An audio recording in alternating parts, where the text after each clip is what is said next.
নমস্কার, আপনাদের স্বাগতম মেডিসিন বাংলা চ্যানেলে। আজকের ভিডিওতে আমরা জানবো মনোসেপো 50 ড্রপ সম্পর্কে। এই ড্রপ কোন কোন রোগে ব্যবহার করা হয়, এতে কি কি উপাদান রয়েছে, নবজাতক ও শিশুদের কত বয়স থেকে খাওয়ানো যায়, এর দাম কত, ড্রাই ড্রপ কিভাবে তৈরি করতে হয়, সঠিক খাবার নিয়ম কি, সম্ভাব্য পার্শ্ব প্রতিক্রিয়া কি হতে পারে এবং কতদিন পর্যন্ত ব্যবহার করা যায়, এই সমস্ত বিষয় নিয়ে বিস্তারিত আলোচনা করব আজকের ভিডিওতে। তাই আপনারা ভিডিওটি শেষ পর্যন্ত অবশ্যই দেখুন। মনোসেপো 50 ড্রপ কি? মনোসেপো 50 ড্রপ হলো একটি অ্যান্টিবায়োটিক মেডিসিন যা তৈরি করে অ্যারিস্টো ফার্মাসিউটিক্যাল প্রাইভেট লিমিটেড নামক একটি ওষুধ কোম্পানি। এই ড্রপে রয়েছে সিপোডক্সিম পক্সিটিল আইপি। এটি একটি থার্ড জেনারেশন সেফালোস্পোরিন অ্যান্টিবায়োটিক। বর্তমানে 10 ml বোতলের দাম সাধারণত 90 টাকা থেকে 100 টাকার মধ্যে হয়ে থাকে। মনোসেপো 50 ড্রপ কিভাবে কাজ করে? সিপোডক্সিম পক্সিটিল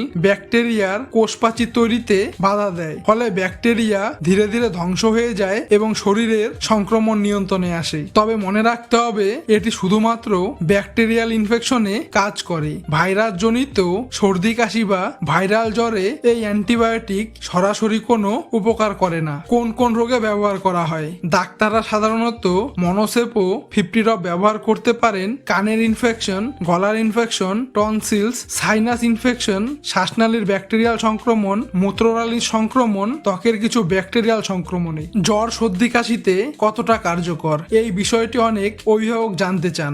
যদি জ্বর সর্দি বা কাশি ব্যাকটেরিয়াল ইনফেকশনের কারণে হয়ে থাকে তাহলে মনোসেপো 50 ড্রপ বেশ কার্যকর হতে পারে, কিন্তু সাধারণ ভাইরাল ঠান্ডা, ভাইরাল সর্দি কাশি বা মৌসুমী জ্বরে এই অ্যান্টিবায়োটিক সাধারণত কোনো সরাসরি উপকার করে না। তাই শুধুমাত্র জ্বর হলেই অ্যান্টিবায়োটিক শুরু করা উচিত নয়। চিকিৎসকের পরামর্শ অনুযায়ী ব্যবহার করা সবচেয়ে গুরুত্বপূর্ণ। কত বয়স থেকে খাওয়ানো যায়? মনোসেপো ড্রপ নবজাতক ও শিশুদের ক্ষেত্রে ডক্টরের পরামর্শ অনুযায়ী ব্যবহার করা যেতে পারে, তবে ডোজ সম্পূর্ণভাবে নির্ভর করে শিশুর বয়স, শরীরের ওজন, সংক্রমণের ধারণ এর ওপর। তাই চিকিৎসকের পরামর্শ ছাড়া কখনোই অ্যান্টিবায়োটিক খাওয়াবেন না। ড্রাই ড্রপ কিভাবে তৈরি করবেন? বোতলের গায়ে যে মার্ক দেওয়া থাকে সেই লেভেল পর্যন্ত ডিস্টিল ওয়াটার বা ফুটিয়ে রাখা ঠান্ডা করা জল যোগ করতে হবে। এরপর বোতলটি ভালোভাবে ঝাঁকিয়ে নিতে হবে। যদি প্রয়োজন হয় তাহলে আবার মার্ক পর্যন্ত জল দিয়ে পুনরায় ঝাঁকিয়ে নিতে হবে।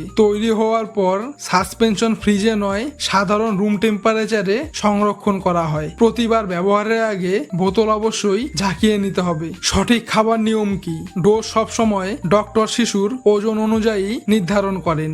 সাধারণত দিনে 2 বার 12 ঘন্টা অন্তর অন্তর খাবার পরে খাওয়ানোর জন্য পরামর্শ দেওয়া হতে পারে। ডোজ মাপার জন্য ওরাল সিরিঞ্জ বা মেজারিং ড্রপার ব্যবহার করা উচিত। নিজের ইচ্ছায় ডোজ বাড়ানো বা কমানো যাবে না। এখানে একটি ছোট্ট অনুরোধ, যদি এই ধরনের মেডিসিন রিভিউ ভিডিও আপনার কাজে লাগে তাহলে ভিডিওটি লাইক করুন এবং চ্যানেলটি সাবস্ক্রাইব করে বেল আইকন অন করে রাখুন। কতদিন পর্যন্ত ব্যবহার করা যায়? সাধারণত এই অ্যান্টিবায়োটিক 5 দিন থেকে 7 দিন অথবা 10 দিন পর্যন্ত ব্যবহার করার পরামর্শ দেওয়া হতে পারে, তবে রোগের ধরন অনুযায়ী চিকিৎসক সময় বাড়াতে বা কমাতে পারেন। শিশুর অবস্থা ভালো হয়ে গেলেও ডক্টর যতদিন খেতে বলেছেন ততদিন কোর্স সম্পূর্ণ করা জরুরি। সম্ভাব্য পার্শ্ব প্রতিক্রিয়া: বেশিরভাগ শিশুর এই ওষুধ ভালোভাবে সহ্য করতে পারে, তবে কিছু ক্ষেত্রে দেখা যেতে পারে ডায়রিয়া, পেট ব্যথা, বমি বমি ভাব, ক্ষুধা মন্দা, মাথা ব্যথা। কিছু ক্ষেত্রে ত্বকের চুলকানি, অ্যালার্জিক প্রতিক্রিয়া দেখতে পাওয়া যেতে পারে।